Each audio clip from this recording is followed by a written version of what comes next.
দেখলে তোরে মন উদাস হয়ে যায়, এমন করে থাকিস কেন চাইয়া? তোর শ্যামলা শ্যামলা মুখ পাগল করেছে, বানাতে চাই তোরে মনের নাইয়া।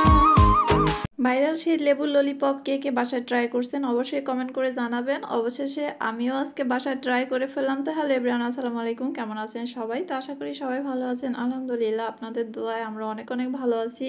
লেবুর ললিপপের এই ভিডিওটা দেখার পর থেকেই আমি ভাবতেছি যে আমিও বাসায় ট্রাই করে ফেলবো। আর এখন তো লেবুর সিজন আছে, এখন ট্রাই না করলে কিছুদিন পরে লেবু ওইরকম পাওয়া যাবে না। তো ভাবলাম যে সস্তায় লেবুও পাওয়া যাবে আর আমার একটা রেসিপিও শেয়ার করা হয়ে যাবে, আর আমি একটু ট্রাই করে দেখব আসলে এটা কতটা টেস্ট। তো যাই হোক, অনেকগুলো লেবু আনছে বাসায়, তো ওইখান থেকে আমি 4টা লেবু নিয়েছি। আর এখন লেবুতে কিন্তু প্রচুর রসে একদম ভরা থাকে, মানে রসালো লেবু সব পেকে গেছে এরকম আর কি টাইপের, পাকা পাকা। তো আমি দেখে যেগুলোর রস কম ওইগুলো থেকে 4টা লেবু নিয়েছি। আমি আর আমার মেয়ে ট্রাই করব। আমার মেয়ে অতটা ইন্টারেস্ট না, বাট আমি ট্রাই করব বলছে, আমার যদি ভালো লাগে আমি একটা খাবো। তো যাই হোক, 4টা নিছি এজন্য। আর সাথে কিন্তু আমি জলপাই নিছি। জলপাই কিন্তু কেউ ট্রাই করে না, বাট আজকে বাসায় জলপাই আনা হয়েছে, ডাল দিয়ে রান্না করব, খাবো, এই জন্য ভাবলাম যে জলপাইটা খেতে তো ভালো লাগে টক টক। লেবুর সাথে আমি 4টা জলপাইও নিছি। তো লেবুর উপরে যে আবরণগুলো সব ফেলে দেওয়া হয়েছে, কারণ সাদা সাদা যে আবরণ থাকে ওইটা যদি থেকে যায় তাহলে কিন্তু তিতা লাগবে। খুব সুন্দর করে আপনারা পরিষ্কার করে নেবেন।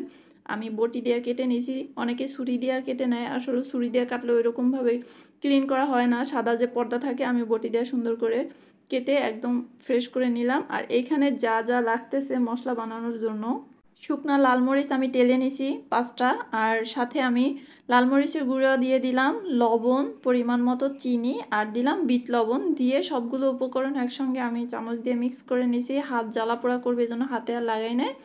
তো সব মিক্স করে মশলাটা আমি সাইডে রেখে দেন এখানে কেটে রাখা লেবু, দেখেন 4টা লেবু কাটলাম, সেখান থেকে আমার মেয়ে একটা হাইড করে রেখে দিয়েছে। ও বলতেছে যদি টেস্ট হয় তাহলে আমি একটা খাবো, আলাদাভাবে রেখে দেই, সবগুলোর ভিতরে মরিচ মিক্স করা যাবে না।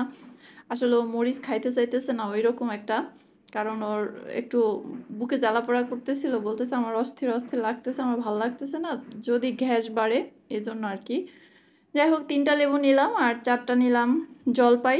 জলপাইয়ের ভিতরে আমি টুথপিকগুলো সুন্দর করে ঢুকিয়ে নিলাম লেবুর ভিতরে, নিয়ে একদম ললিপপের মতো হয়ে গেছে। দেখেন সবগুলো আমি মশলা মিক্স করে নিলাম। তো মিক্স করার পর দেখে তো মনে করেন যখন আমি মিক্স করতেছি মুখে তো পানি চলেই আসছে, ওটা এখনও বলতে পারতেছি না, এখন ভয়েস দিতেছি এখনও মনে হয় আমার মুখে পানি চলে আসতেছে। তো যাই হোক, আমি ট্রাই করব এখন এটা নিয়ে হাসতে হাসতে আমি আমার মেয়ে দুইজনে। তো ও বলতেছে তুমি ট্রাই করো দেখো কীরকম। তো আমি মুখে দিয়া মানে ওরে আমি বুঝাইতেছি যে খুব টেস্ট, পরে দেখি যে না, আমার অবস্থা দেখেন, আমার মুখের ভঙ্গি চঙ্গি দেখলে আপনারা বুঝতে পারবেন যে কীরকম ফিল হইতেছে ভিতর থেকে, মানে এত টক। আমার মেয়ের বলতেছি তাড়াতাড়ি ভিডিওটা কাট করো। তারপরে আমি জলপাই টেস্ট করে দেখলাম, জলপাই কিন্তু অনেক মজা লাগে। আপনারা বাসায় একবার হলেও এই রেসিপিটা ট্রাই করবেন। যাই হোক, আজকে ভিডিওটা ভালো লাগলে প্লিজ সবাই লাইক কমেন্ট শেয়ার দিয়ে পাশে থাকবেন। তো আজকের মতো বিদায় নিতেছি, সবাই ভালো থাকেন, আল্লাহ হাফেজ।